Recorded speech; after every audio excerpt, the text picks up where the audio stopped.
Good morning, my name is Paul Howie. I will be your moderator today with the panel that's present. We'll be discussing situations and uncomfortable situations on officiating in MHSAA. Let me introduce the panel, starting over to the right with Bill. My name is William Ferno. I'm currently registered to officiate basketball and baseball with MHSAA. My first year of registration, I believe, was 1993. I can't remember that far back, but I think that's the year. I come from a career in law enforcement, currently retired, working part-time, and I keep busy with my officiating. Glad to be here. I'm Stephanie Jones. I started officiating youth sports back when I was in junior high and high school with my dad, who is a longtime MHSAA official. Currently I am registered in football and basketball, but spend most of my time officiating football. Hello, I'm Marcy Tawney, and I'm from Lowell, Michigan. I officiate softball and volleyball, and I have officiated since 2009. The reason I got into officiating was I played 3 sports through high school and college, and my children all played sports, and saw a lot of officiating, and I just thought, you know, I can serve the community here and serve further athletes by officiating. Hello, I'm Jeff York. I'm a basketball, softball, football official. I'm also a school administrator, done some coaching, and currently also I'm a father right now, so I kind of hit it from all angles. I started officiating in 1989. Good morning, I'm Brian Earl. I've been certified with MHSAA in basketball and football for about 23 years, and I'm currently a college sports administrator. Good morning, my name is Lola Winney. I've been officiating since the middle 80s, so over 30 years in both basketball and football. I started officiating when I went to college as a means of making money, so I suggest to a lot of you kids that are going out to college, make this your profession. You can do well.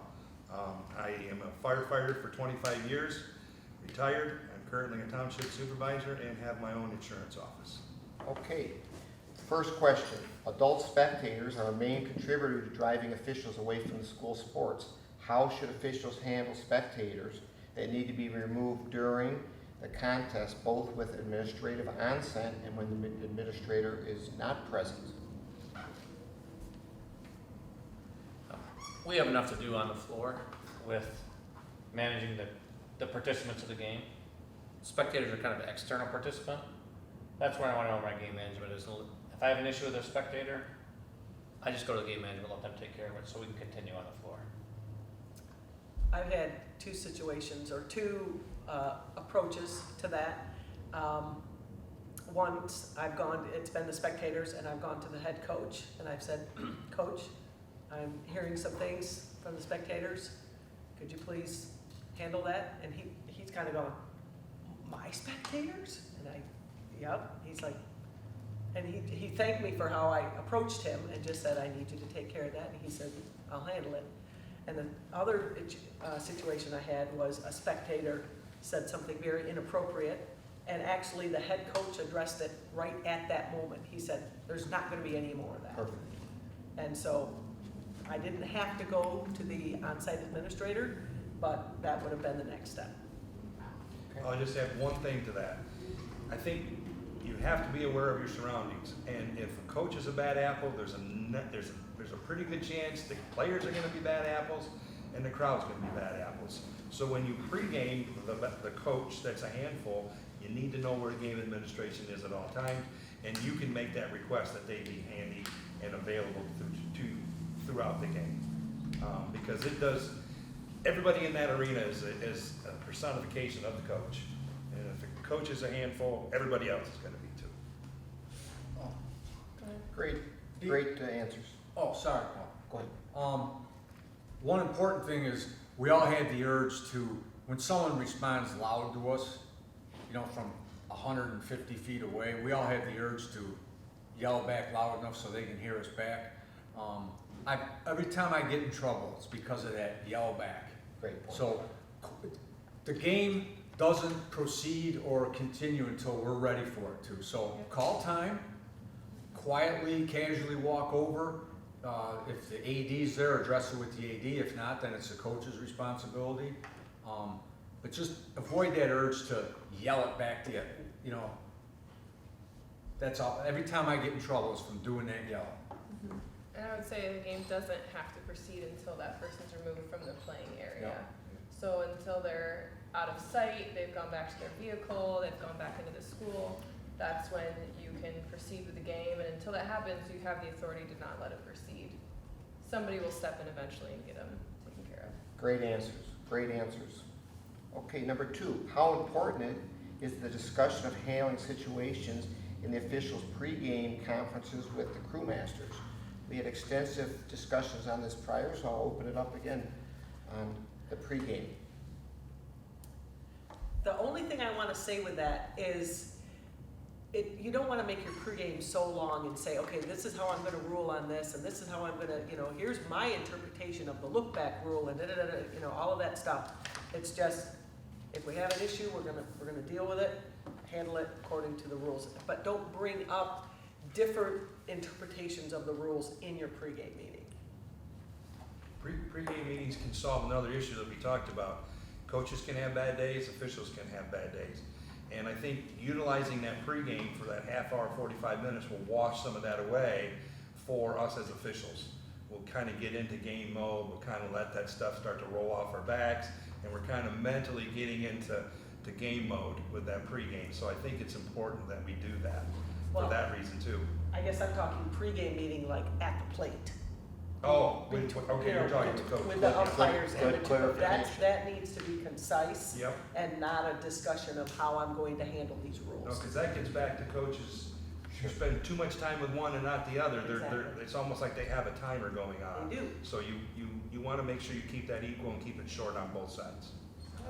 Great clarification. Another important piece of a pregame is that a big portion of why we're there is for the safety of the players and the participants, so making sure that our pregame communications with the coach talk about the safety type of topics that we need to cover as far as their players being properly equipped, making sure we're not skipping that first chunk of the rule book or the case book with regard to those important topics, and addressing those safety type of issues with them, making sure that they're bought in to us all being able to play this game safely.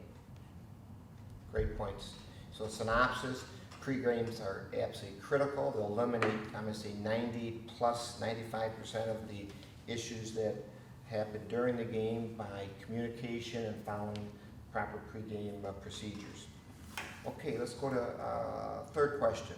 Some of the biggest challenges from the sidelines or benches tend to come from the assistant coaches. How should officials approach a head coach when his or her assistant coach are causing the problems? Or should it be brought to them at all? Should the officials just penalize the assistant coach without informing the head coach in advance? Great question. I'm going to just jump in real quick. The head coach is responsible for everybody on his side of the bench. I go straight to the head coach and precisely articulate that there's an issue with the assistant coach. If the assistant coach gets tossed, he's gone. So you need to keep that communication open. And again, we've talked with this extensively already in the past, but let's open it up to the panel. I think our goal, we talked about this earlier, as officials, game management is important. So we have to handle coaches, we have to communicate with coaches. Assistant coaches are a handful in any sport because they're not as well trained normally. They don't have as much experience and they tend to spout off too quickly. I just deal with the head coach. If I'm on a football field, I'll let the head coach know. I'll just back up in front of him and say, Coach, you got to get a hold of the D coordinator. He's about ready to cost you some serious yardage. Smart. Now in football, one of the things I like to remind the officials of is we have I don't want to say a freebie, but we have a freebie that we can throw as a sideline warning. If as our tool in our tool bag to help that. And then I say, what'd you get that for? Your assistant coach is just out of line, and if you don't get him under control, you know, and have them quit talking to me. I'll talk to you all day, coach. We talked about that before the game started. I'll answer any question. You got something, you come to me, I'll get you answers. But I'm not addressing all the assistant coaches along the sideline. And I've even been way down the sideline and the coach is over there and say, see the D coordinator? You know, I'll yell down to him. And you kind of embarrass the D coordinator a little bit, and that kind of cleans it up. Cleans it up in a hurry. The question also at the end says, should the officials just penalize the assistant coach without informing the head coach in advance? If applicable, yes. Just like anybody else, if it's worthy enough for an immediate ejection, and they gotta go, then they gotta go. There's no going to the head coach and giving warnings. They're just like any other bench personnel, so. Good points. Okay. Bad actors deserve punishment. Next question. What if you're working with officials that do not enforce conduct rules? Should an official enforce the conduct rules that are blatantly violated, even if the crew member, even in the crew member's area, I believe it states? How should an official handle situations when a coach makes a disparaging comment about a crewmate? I'll handle the first part. We've talked about officials that show up and they're just there for the wrong reason. They don't want to enforce things that are gonna make their job harder, that are gonna make them go home and spend extra time writing reports. They come in and make their 50, 60, 70 bucks, go home, they don't care. I'll give a guy a chance if I see something that's flagrant or detrimental to the game, and I'll give him a chance to call it, and if I see he's not gonna call it, and I saw it, I'll call it. Good. Just because he's not calling doesn't mean it didn't happen. It's the old adage, if you give an inch, they're gonna take a foot. So now if one official doesn't call something like that and the rest of the crew doesn't call it, now the whole rest of the game's a free-for-all because you guys all ignored it once, but now why are you ignoring it now? Why are you ignoring it in the last minute of the game when you guys let it go? So I'll give him a chance, and I usually know who those officials are. We all do when we show up, whether we're gonna have a solid game from him or not, why he's there. We all know who those guys are. But I'll give him the chance, and if I see they're not going to, then I'll bang it. Great. No problem. Great answer, Bill. Great answer. I think two parts to that. First, a personal attack on us is us. Doesn't necessarily have to be me, but a personal attack on Bill, anybody else, that has to be addressed. Secondly, I'd also give the benefit of the doubt to that official that's right in front of the action. Their head might be spinning from a call. Something might have happened, so they might not even know what's going on. And that's where we have to come in and help them out, because they might be going through so much that their just head is spinning so much. It may not be that they don't want to call it or they don't want to address it. It's just they're just spinning and they can't get out of it. They didn't even hear it because they're so into, I think I just messed something up or what's going on. So that's where we need to help each other out. Great point. That's picking up your crewmates as your team and helping one another make the correct call. Whether it takes two officials to get together, or 5 or 6 or 7, making the right call. Great point. Can I add something real quick, Sure. Paul? Just talking about personal attacks and specifically against a partner or crewmate. I think there's some things that us personally, we may be able to shrug off, but it technically could be categorized as a personal attack. So it's important when you're hearing an attack on a crew member from a coach or a fan or a player, you don't categorize it with your own standard for what should roll off your back and what shouldn't. You need to use the standard proposed by the MHSAA regarding personal attacks. Same thing with, I have football crewmates who hear things about me being a woman on the crew that maybe they would have heard and, sloughed off. But we've had to work together as a crew with an understanding that no, those things are offensive. Like, you can't say those things. If they would have said it to me and it would have been offensive, when they say it to you about me, there has to be repercussions. So making sure that you're a good crewmate to everybody and realizing that there's one standard for personal attacks. Very good. Good point, Stephanie. How do you address coaches or players that are making comments to one another clearly about the officials, loud enough for the official to hear? So I think the question is, when they're talking amongst themselves, clearly talking about the officials in a derogatory way, how do you handle that? A lot of times they do that as a way to say, I'm not talking directly to you, so if I say it to somebody else, then I'm really not saying it. If it's loud enough to hear, and I'm out on the floor, then I know people up in the stands are hearing it, people are gonna get riled up, then I address it. Because that's just their excuse. Well, I wasn't talking to you, I was talking to him. No, you were talking to me, you're just finding a way around the issue. Perfect. So yeah, I address it. I do too. I usually will say, well, you said it loud enough for me to hear. So, if you want to think that, keep it in your mind, but if once it comes out your mouth and I hear it, we're going to have to address it. Here's how I want you to handle it though. You need to go back to them, and so you mind repeating that, please? I didn't quite hear you right. Just ask them to repeat it. And if they can't. And if they can't, Then then, you shouldn't have said but you've done a whole bunch there. You've asked them to repeat it, now they know you've heard it, and now you're giving them a chance to, say, hey, did I hear it? So, An integrity issue is an integrity issue. Doesn't matter whether it was to you or about That's right. you. There you go. An integrity issue is an integrity issue, you deal with it and address it. Good point. Okay, very well said. I feel my opinion would be, if it has an impact or effect on the game, you gotta clearly address it right then and there. Don't let it move on. Okay, next question. A number of officials will eject players or coaches but not complete the report, or they will negotiate that coach can sit out for the remainder of the game and won't eject him. Sit the player off. If this occurs, is it the responsibility of the other officials to present a report? Absolutely. We discussed this earlier. That has, in my opinion, there's zero tolerance if that official, regardless, doesn't file that proper report. It's the responsibility of the remaining crew members to talk and discuss it, file that report, so that goes on file. All that does is facilitate ancillary issues down the road at the next game. You're handing off a problem to the next crew that handles that coach.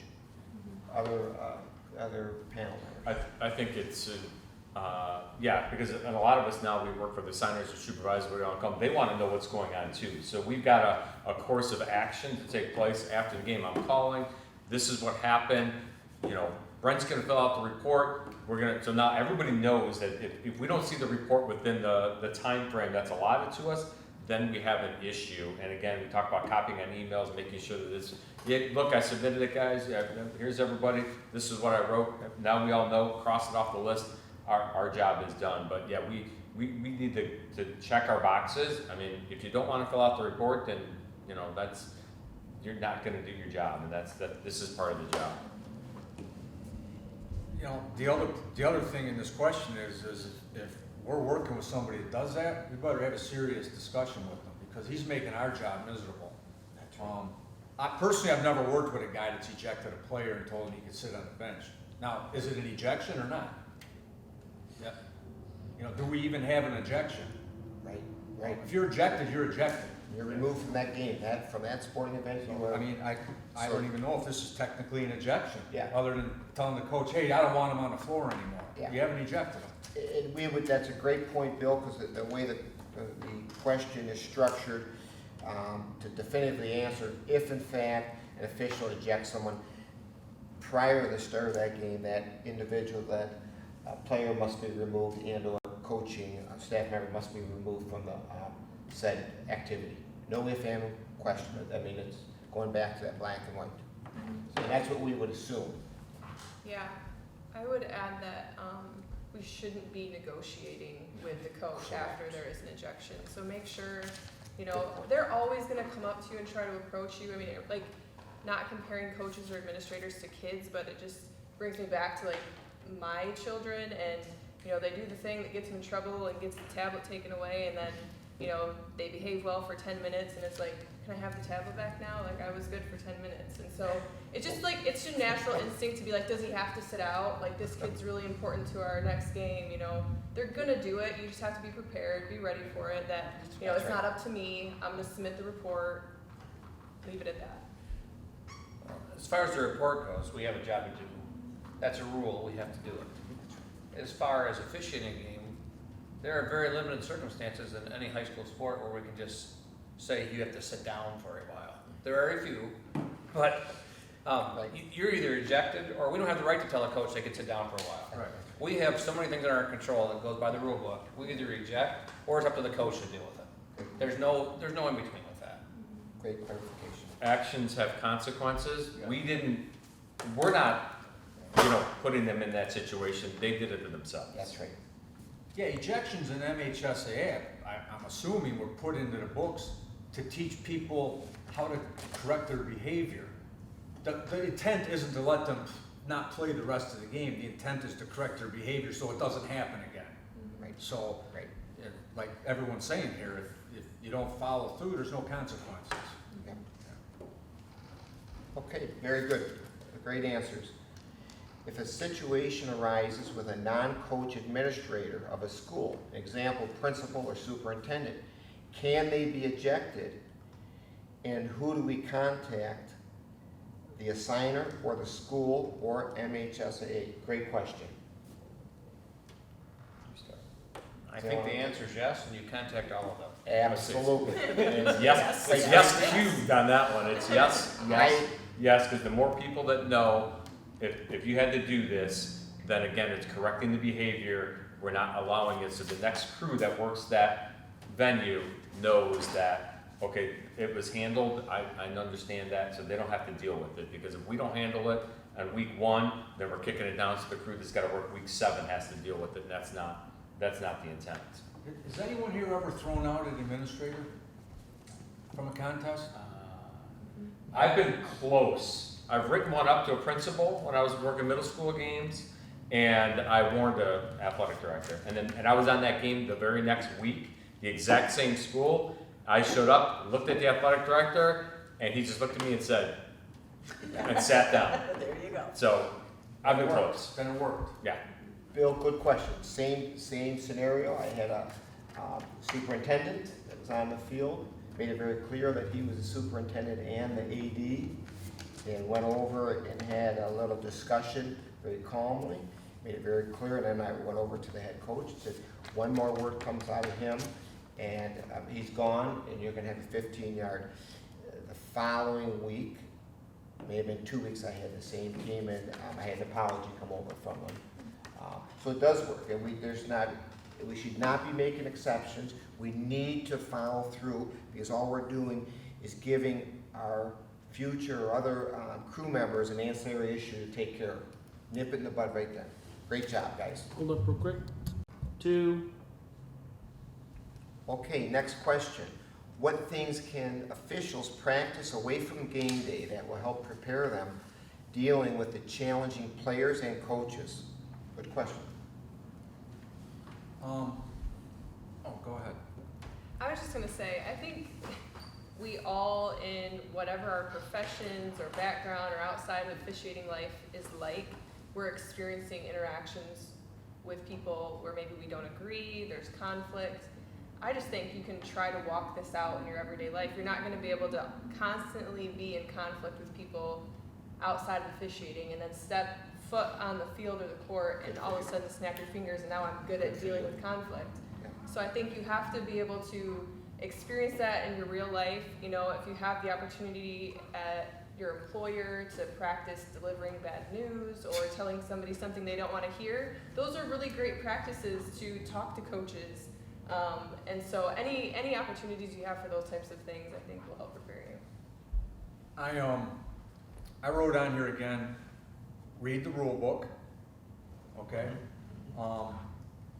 There's a lot of good groups out there on social media, different chat groups for basketball, baseball, football, and I actually learn a lot on there from a lot of other officials. So you can learn a lot by going on those designated chat groups. And then the most important thing to prepare yourself is to work. Work games. If you're a new official, get out there and work. I don't care if it's a 6-year-old YMCA game. Get out there and work. Because like we've already talked about, when you're a new official, you're working these sub-varsity games, these younger kids, and that's where most of the not most of, but a lot of the chaos and nonsense happens in the application of rule books and in dealing with people and fans and parents. So work, work, work. I think the other point too, two things real quick. Your officials association can help you with that. You go to meetings, you can have these conversations, bringing situations in. Secondly, I almost go the inverse than what you say. I say everything I learned from officiating. So I actually take what I learned from officiating and put it in my personal life and my professional life. And it's kind of interesting because everything, you're right, everything is intertwined. We're going to handle situations, our personal life, our business life. I think I learned more officiating that's helped me professionally than anything else. Good points. And I know that we've talked about our attitudes too, as that we in how we approach the game and why we're there. And I heard a lot of us say we're there to serve and we're humble. And I think that approach is very helpful in all relationships. Great answers. Next question. Are there any recommendations of good reading materials on handling situations either directly related to officiating or general information? I'll make one comment that I utilize through the business side that I've used in officiating and the business side my entire life is the Dale Carnegie has some tremendous books that are out there. Open it up to the panel.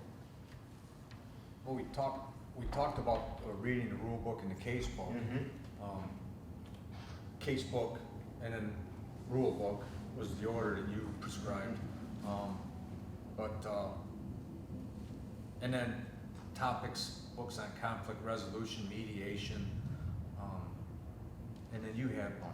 Yeah, I had recently read a book, Blink by Malcolm Gladwell, and that's basically just diving into some self-reflection on our own biases, positive and negative, and also kind of how we can shape our biases. So allowing us as officials to figure out why do I make the decisions I make, and making sure that when I have to make this snap judgment, that it's out of a subconscious that's based on the rules, based on me giving everybody a fair chance at winning the game. So a good book for that topic. Good. Next question. Even in school sports setting, some officials may have an unrealistic expectation about how they will be viewed and or treated. What are some things that officials need to understand about their role to avoid these? No, I want to address that because Sure. I've been doing this a long time. Well, So I've been in janitor closets, getting dressed, to having a whole locker room. So there is a vast difference between how we get treated as officials from one school to the next. So really, our only expectation is that someone meets us, tells us where our room is at, and a bottle of water. That's really it. That's minimum expectations. You really shouldn't expect anything else beyond that. A game administrator on site and somebody brings you a bottle of water. And if you get anything above that, that's just gravy on your potatoes, okay? But anything more than that should not be an expectation from us as officials, period. That might even be too high. It could be for some schools, but That might even be too high. Yeah. I mean, they are expecting you to show up. that's it, yep. And a lot of times, nothing is provided. No. So it's, Yeah, I was just gonna add, if you do experience a situation where there aren't appropriate facilities for you to be able to change, you know, you're coming dressed professionally and you need to be able to change into your gear and change out of your gear. You know, showers aren't always provided at these locations, and that might not be needed, but you should have a safe place where you can change. And if you experience a situation where you don't have that, you wanna reach out to the MHSAA regarding those circumstances to make sure that you have appropriate settings. I've experienced that as a woman on an all-male crew. They give us one locker room. Well, that doesn't work. We can't all change in the same locker room. So just keep that in mind. But I think you're spot on that don't try to expect they're gonna lay out, you know, the buffet for you. Just know you're going there to work the game, and a bottle of water is good.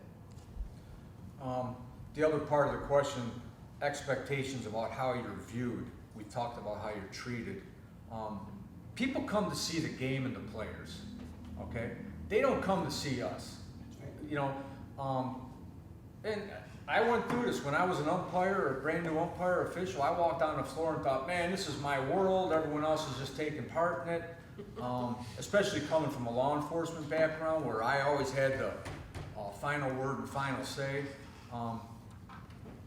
We've already said this, at the end of the game, the biggest compliment that someone gives you is, man, I didn't realize you guys were there. That's right.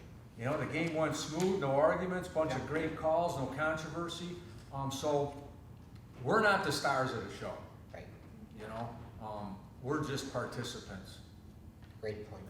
We're there to facilitate the game. There you go. That's my phrase. Yep. Okay, let's see where we're at here.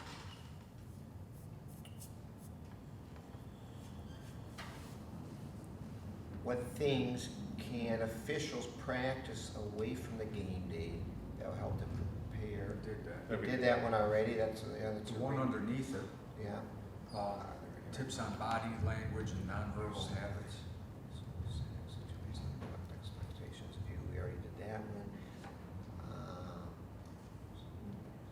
Okay, Bill, here's a very good one. A great one we discussed at great length.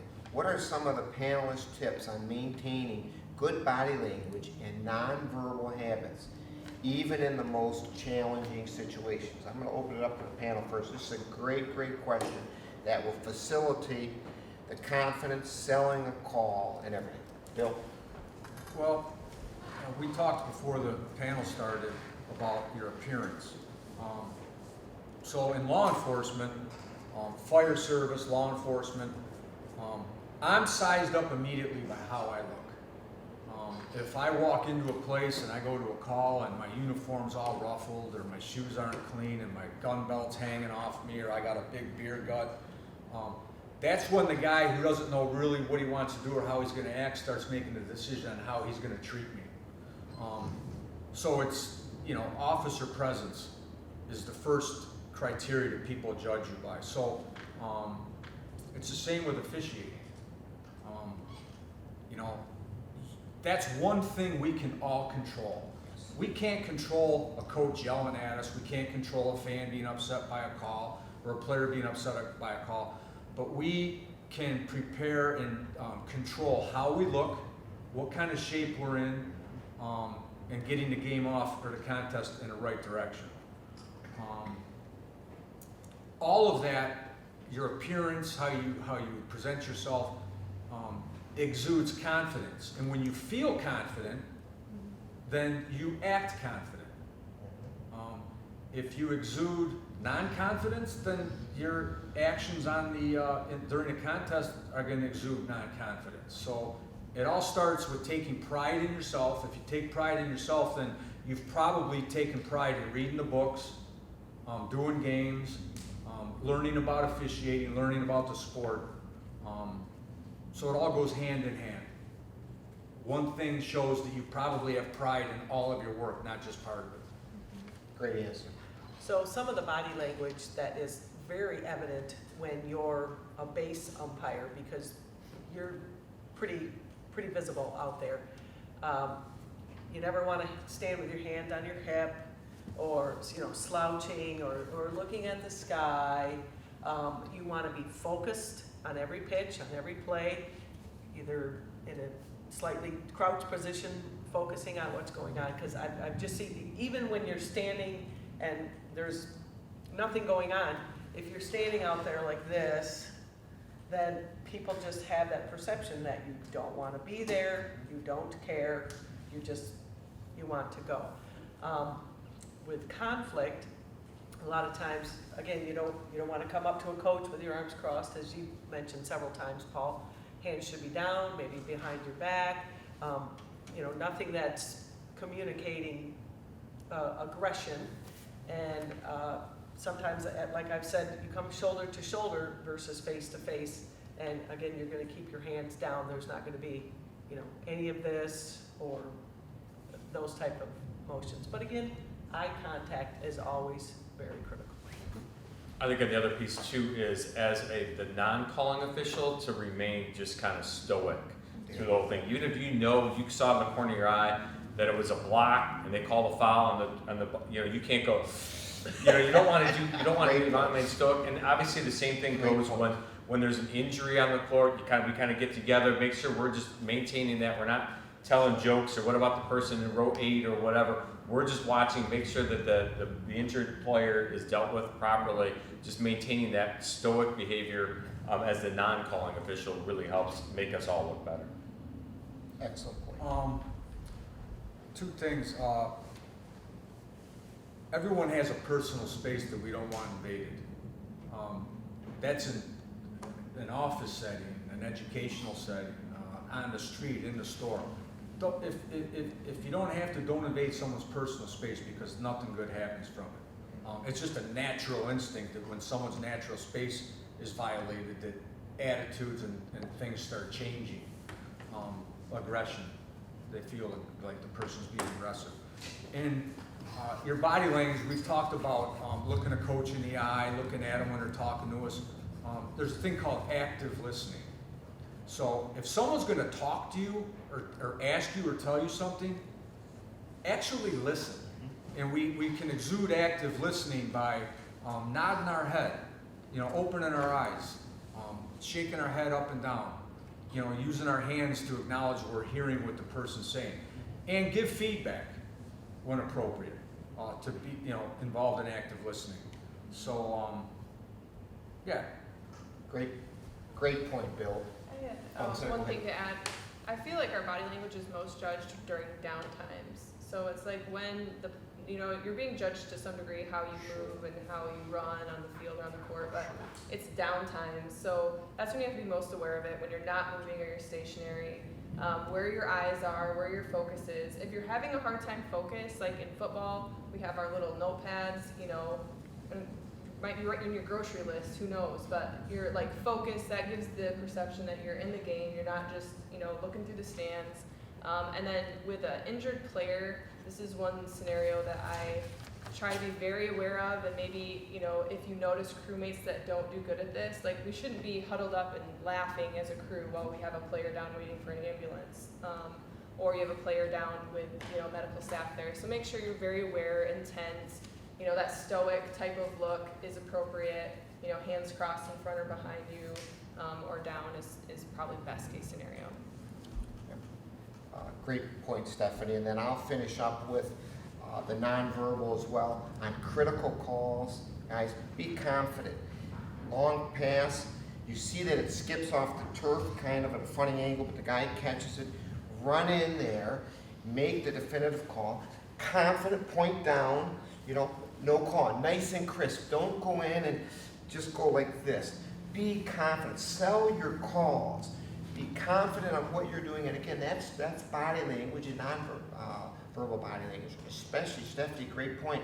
Off the record or off the time of the contest is when we're most vulnerable, and that's when everyone looks at us. Those are the times you need to be absolutely on the pinnacle. When I say that pinnacle, providing the best body language that you can provide. On close first downs, and they're measuring and everyone's hem-hawing, be confident. Tell your crew member, nice crisp first down, whether it's the white hat, be confident on your calls, because again, that exudes confidence. And believe me, the whole stand's up there. They want to see that. Okay. Next question. How can officials get smarter about discerning when a response is useful or necessary, or when it isn't worth it? I think that comes back to what we were talking about, where you have to ignore the statements and you're required to answer the questions. If you can just boil it down to those two issues, I think that will help that person's question. Just, you gotta let the statements just roll off, because they could come from anywhere and it doesn't mean anything. But because we are involved in the game management, and one of the things we talk to coaches about before the game, we tell them, are your players legally equipped? If you have any questions, please get them to us. We'll get you answers. Other than that, the rest of it doesn't matter. I think the other piece is if the coach has moved on, we don't need to go and reignite that conversation. Great point.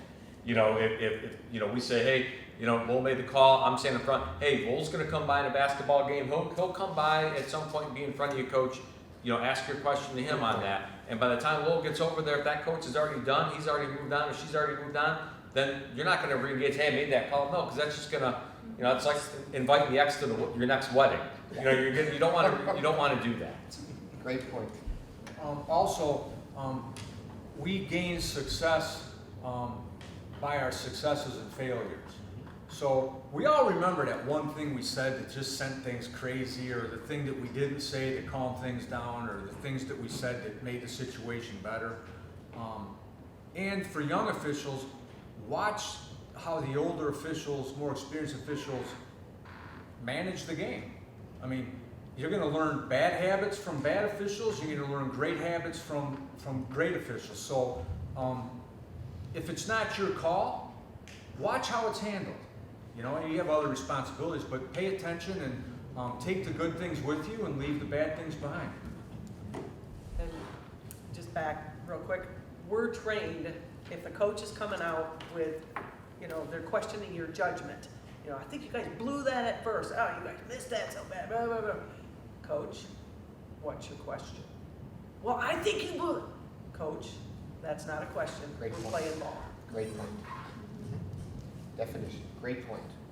I think depending on what your sport is and how quickly, you know, the plays are moving on one to the next. In football, we have, you know, you run a play and you got a break. So at times there'll be players who want to talk about, well, I was held, or are you going to call that? And I try to use the same training that I've been given when I talk to them. You know, I'm asked, what did you see? So describe what you saw, and then we'll talk about whether that's a foul or not. So that's generally what I'll try to coach the players in. Like, I got held. Okay, you got held. What happened? Well, I got held. Okay, but what happened? What specifically happened? So he got his hands outside of you? Is he dragging you to the ground? You know, and then that gets them more talking about what actually happened in the play. So then the next time, you know, a quarter later, they're talking about like, well, he's got his arms on the outside. Okay, that's something I can look for now. I know what you're talking about. So sometimes having those discussions during downtime can be helpful. And a lot happens during games that we miss.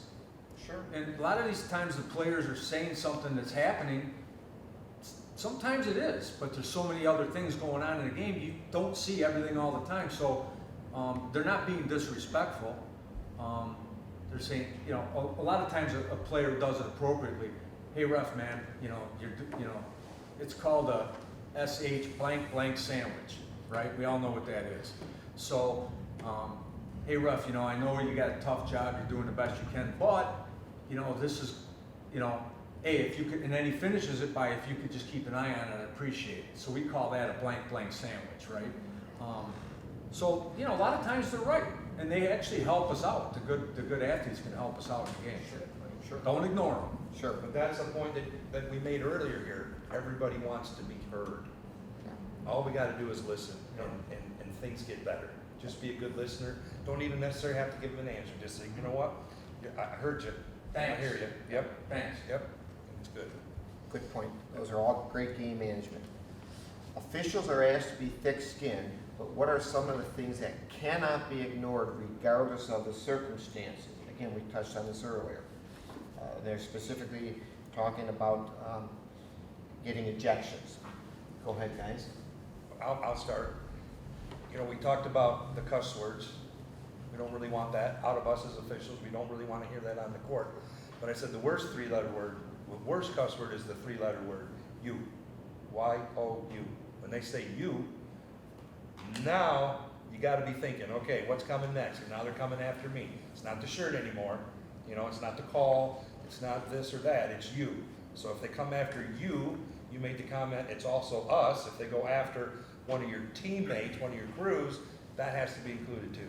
So if they're going to tear you down as a person, automatic ejection, and coaches have to understand that's not accessible.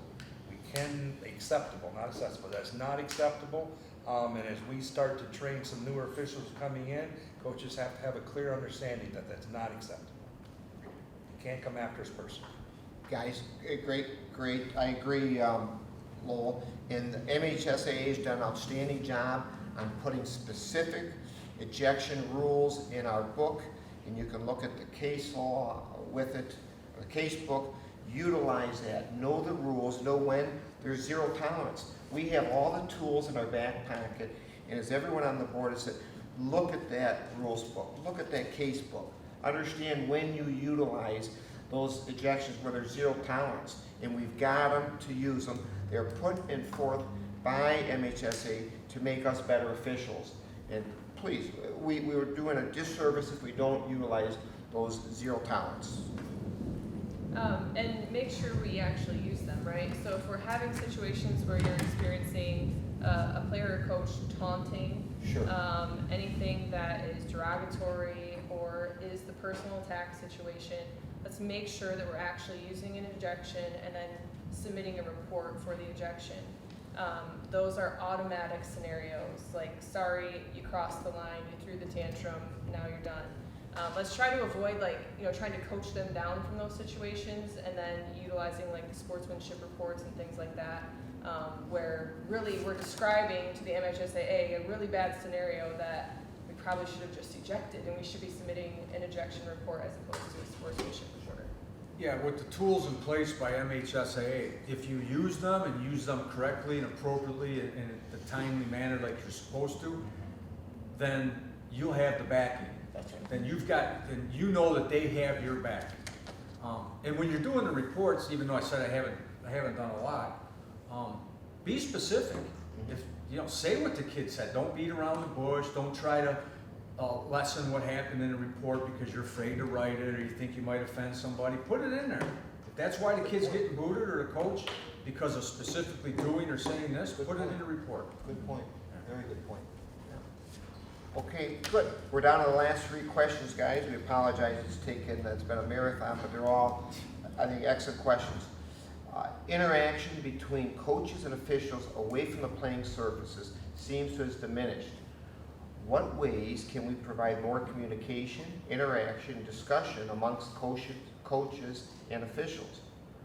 Wouldn't having an in-person session be helpful? What about including a more comprehensive information regarding coach-official relationships in the CAP, Coaches Advancement Program, required by MHSAA? Coaches, I'll just address real quickly and I'll open up. I think that's a great idea. I think I did email Brent that it would be nice that part of the CAP would be a little more encompassing on the officials, that we've gone that direction. I think the last 3 or 4 years was part of a prerequisite, but maybe adding a little bit additional on there, whether, and I think the terminology is a critical on what they call it. You don't necessarily want to call it conflict resolution. You come up with a great term that's equitable by the coaches and the officials, and give us a couple minutes, 5-10 minutes of their CAP to articulate what we need as a good official to call a great game. And it starts with communication. This is a great liaison into what I think we're doing here. I'll open it up to the panel. I do think there's some things we can do. At a coaches clinics, maybe it's a preseason conference thing. If you give just a couple minutes for coaches to give perspective, or officials to give perspective from where they're from, and vice versa. At officials things, we don't do a very good job, I don't think, of inviting coaches in and give their perspective. I don't see any we have these meetings for be a part of an approved association. Almost one of those should have a part to it that's required, that you have a coach come in and give perspective from their point of view, so we can have these communications. I don't think CAP's a bad thing. Sure. That's not quite as personable as you guys sitting in the same room, away from the court, away from the field, and giving each other perspective. I think those would both be very good things. Couple of things. CAPS program is good. I think any coach that's looking to be a more well-rounded coach should take the class with MHSAA, because there's a lot of good stuff there. I think we should be involved in that. 2 examples of how you can come together. As a football official and a trainer, I go to area schools during their summer camp, the prelude to the season, and I usually ask for 15 minutes. I just talk about officiating and talk about what their expectations should be as a player. I also dovetail some coach stuff in there. especially when I know I've got a troubled coach. So it's coming from a different voice box. I may have said the same thing the coaches have said a million times, but it's a different voice box, and you might just get another kid to listen. Secondly, in basketball, this is the month of June, there's all kinds of summer basketball going on. You know, in tournaments and, you know, summer play. I see more coaches in that setting because I'm either being a clinician or I'm actually working the games. And it's a two-way street. They're working hard, but they also see that you're there working hard. They know you're not getting paid. You're there working on your craft. You get a chance to interact with the coaches during summer basketball. So if you're not doing that and you want to get, because we don't have rules meetings anymore where we come together. Those of us that have been doing this 30 years, we kind of look forward to that. You know, where the officials and coaches would be in the same room and you could find out what kind of team, and the coaches look forward to it. And it was, you know, it was a good scenario. That's not the case right now. We're not doing that. We found we can do meetings more effectively. So a couple of things I thought of were very similar. I try to find connections with coaches when I am out there on the field. With football specifically, normally our ball boys and ball girls will be like coaches' children. And so if I can engage them early on, like get them bought into being a good ball boy or a good ball girl, or, you know, if it's the JV kids or the freshman kids that are doing that role, I think the more you engage with them, you buy some credibility with the coaches to some degree too, because they see you being human, they see you being kind, and that will start to bridge that gap. Maybe you inspire one of those young kids to want to be an official because it's not an intimidating thing anymore. And then the second thing is officials go be coaches and coaches go be officials. So the more crossover we have, I think the better equipped we are to communicate. A key to that will be, though, if we're going to ask coaches to be officials, when we're sitting in our association meetings, we can't spend 2 hours talking about how terrible coaches are. We have to show respect for them when we're in their presence and when we're not in their presence. The same thing would go, you know, for coaches meeting. Don't let all of those meetings be bashing the officials. We have to be careful that we're respecting each other at all times. Good. Okay, 2 more questions. How should officials address uniform rule violations tactfully and effectively? Does it make a difference if the rules are unrelated to a safety, such as the color of or outline of a number, or connected with safety protocols, such as knee pads and pants required to cover the knee? That's a great question. What's the first question we ask? But we gotta take care of that in the pregame. We do. We're walking around, you're checking for There knee you go. pads, you're Yep. checking for jerseys, you're checking for Great job, guys. face shields in football, or, you know, whatever the case may be. That's all what we need to do at the pregame while we're out there and nipping that stuff in the bud. And if there's a uniform issue that cannot be corrected, I mean, I'm sure we've experienced that. Oh, we ordered these uniforms 8 months ago, they changed, even though they never change anything with that lesson notice. We all know that it usually takes 2 years for rules to take effect. We ordered these uniforms, we didn't have a budget to reorder them, this is what we have for numbers. You know, take care of the safety things first and foremost. The numbers things, you can just let your supervisor know, let the assigner know, let Brent know, so that they can put that down. Because ultimately, coming from my administrator background too, you want those numbers to be visible, because otherwise those student athletes aren't getting the numbers. If they want to go on to college and I can't tell what number the setter is, or the middle blocker, I mean, any of those things, they're getting hosed on some of their numbers, so they got to be clear.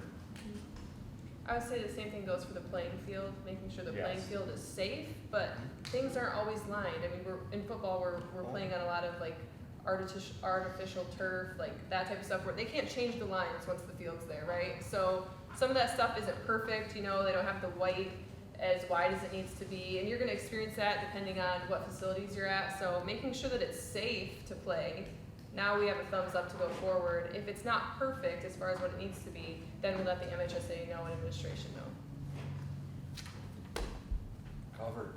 Yeah, great point. As an back official, I walk off every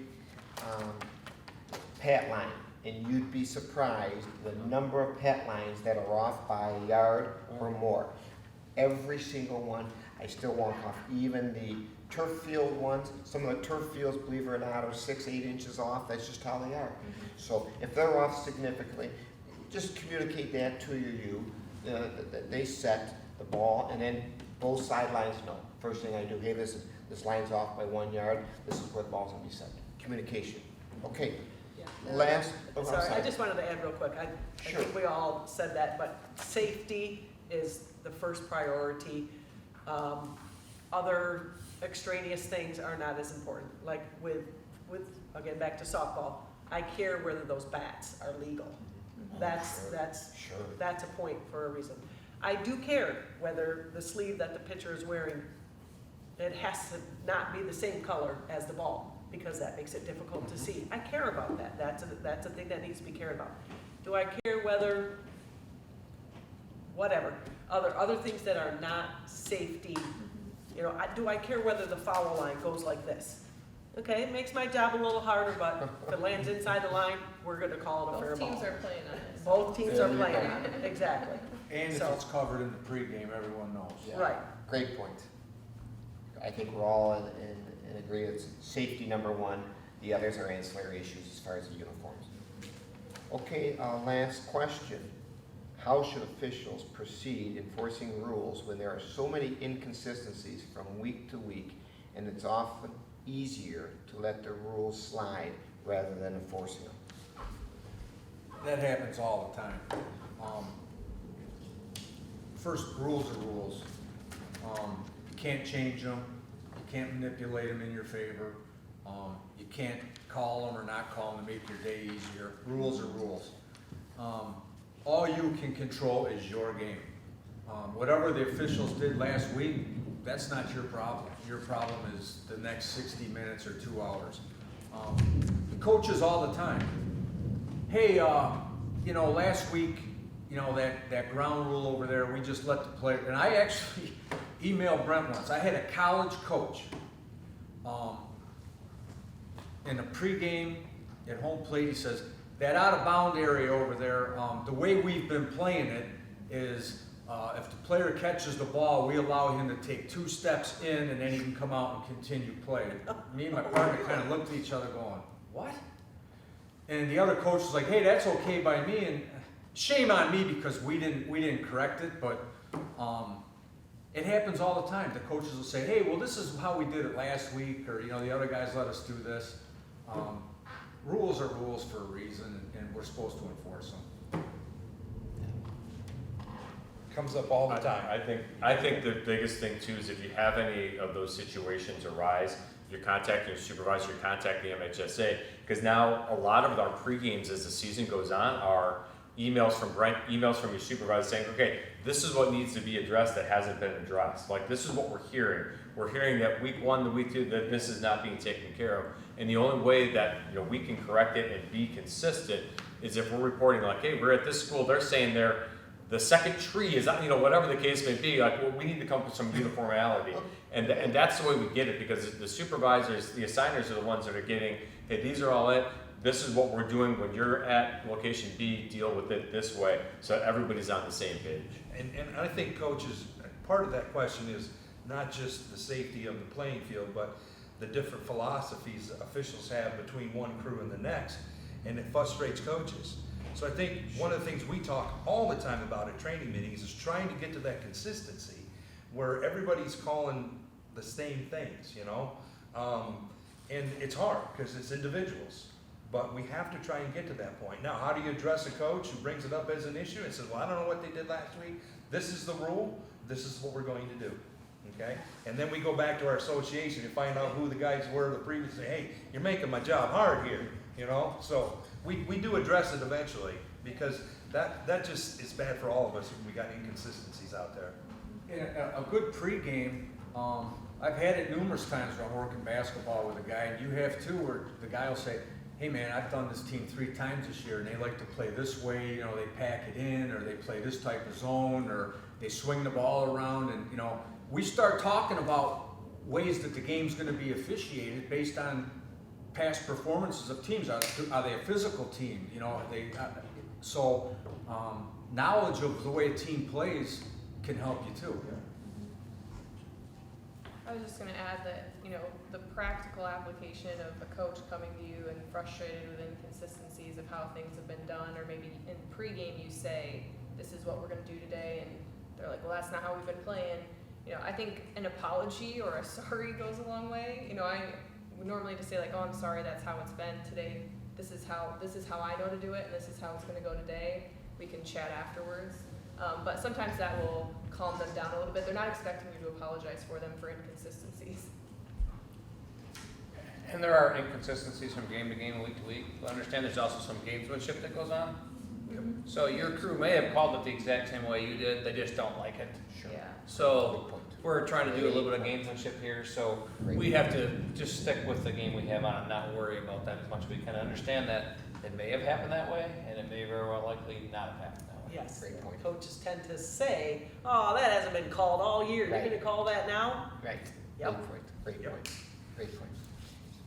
In closing statements, I think it's, guys, number one, thank you for being here. I would be honored to officiate with any one of you here. Communication, communication, communication. Know the rule book. Give 110% out there. Hustle. Show enthusiasm. Make the right call, exuding confidence. If you've made a mistake, acknowledge a mistake. We're humans. And have fun, smile. You gotta have fun. We're out here to have fun.